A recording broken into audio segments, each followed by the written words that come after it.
আমি সমূহ ইয়াতে যিসকল পৰীক্ষাৰ্থী আহিছে তেখেতসকলক শুভেচ্ছা জ্ঞাপন কৰিছোঁ। আমাৰ ইতিমধ্যে এই মুখ্য দ্বাৰ খোলা হৈছে আৰু মানে ৱাৰ্ণিং পৰিছে। বৰ সুন্দৰভাৱে ল'ৰা ছোৱালী ছাত্ৰ ছাত্ৰীবোৰে আহিছে, আহি প্ৰৱেশ কৰিছে। তেখেতসকলৰ গোটেই মানে চিকিউৰিটিয়ে তেওঁলোকক খানা তালাচ কৰিছে। কোনো কাৰণত কোনো বস্তু তেখেতসকলে কোনো বৈদ্যুতিক সামগ্ৰী লৈ অহা নাই। সুন্দৰভাৱে আমাৰ 7খন স্কুল ইয়াতে এই চেণ্টাৰটোত পৰীক্ষা দিছে। এই সকলো একদম সুন্দৰভাৱে ভাল, একদম বৰ মানে ভদ্ৰ ল'ৰা ছাত্ৰ ছাত্ৰী, মানে ভাল লাগিছে। ভাল পৰিৱেশ, সুন্দৰ পৰিৱেশ। ইয়াত টিচাৰসকলে সম্পূৰ্ণৰূপে সহযোগ কৰিছে।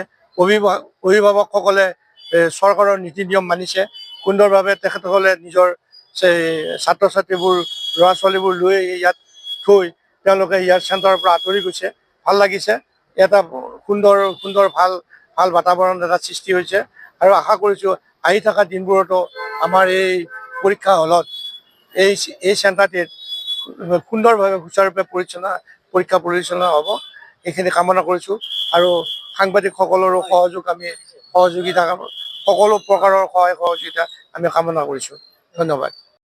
চিনিয়ৰ ছেকেণ্ডেৰী যিটো পৰীক্ষা কেন্দ্ৰ আছে, হাইস্কুল শিক্ষান্ত পৰীক্ষা, আজি প্ৰথম দিন HSLC পৰীক্ষা অসমীয়া আজি আছে। আৰু আমাৰ এই পৰীক্ষা পৰিচালনা সমিতিৰ নেতৃত্বত এটা সুন্দৰ পৰিৱেশ আমি ইয়াতে সৃষ্টি কৰিছোঁ। আৰু আমাৰ ইতিমধ্যে আমাৰ পৰীক্ষা কেন্দ্ৰত ছাত্ৰ ছাত্ৰীসকলে পৰীক্ষা দিবৰ কাৰণে প্ৰৱেশ কৰিছে আৰু কোনো ধৰণৰ গাৰ্জেন আমি ইয়াতে প্ৰৱেশ কৰিব দিয়া নাই। আমাৰ এই বিদ্যালয়ৰ এই কেন্দ্ৰটোৰ অধীনত 7খন ফিটাৰ স্কুল আছে আৰু 256গৰাকী পৰীক্ষাৰ্থীয়ে আজি ইয়াতে অৱতীৰ্ণ হ'ব পৰীক্ষাত। আৰু ইতিমধ্যে আমাৰ গাৰ্জেনসকলে যথেষ্টখিনি সহযোগিতা আমাক আগবঢ়াইছে আৰু সকলোৰে পৰীক্ষা ভাল হওক তাৰে শুভেচ্ছা জনাইছোঁ। ইতিমধ্যে নিৰাপত্তা কটকটীয়া কৰি লোৱা হৈছে। কোনো ধৰণৰ আমি গাৰ্জেন বা অন্য ব্যক্তিক আমি পৰীক্ষা কেন্দ্ৰৰ ভিতৰত প্ৰৱেশ কৰিব দিয়া নাই। প্ৰশাসনৰ মানুহে ইতিমধ্যে আহি কিনে আমাৰ লগত সহযোগ কৰিছে আৰু আমাৰ কমিটিৰ যিসকল বিষয়ববীয়া আছে তেওঁসকলে বাহিৰত পেট্ৰলিঙৰ ব্যৱস্থা কৰিছে। এটা সুন্দৰ পৰিৱেশ, নিৰাপত্তাত আমি কোনো ধৰণৰ কিপটানি কৰা নাই। 256গৰাকী ছাত্ৰ ছাত্ৰীয়ে পৰীক্ষা দিব 7খন ফিটাৰ স্কুল।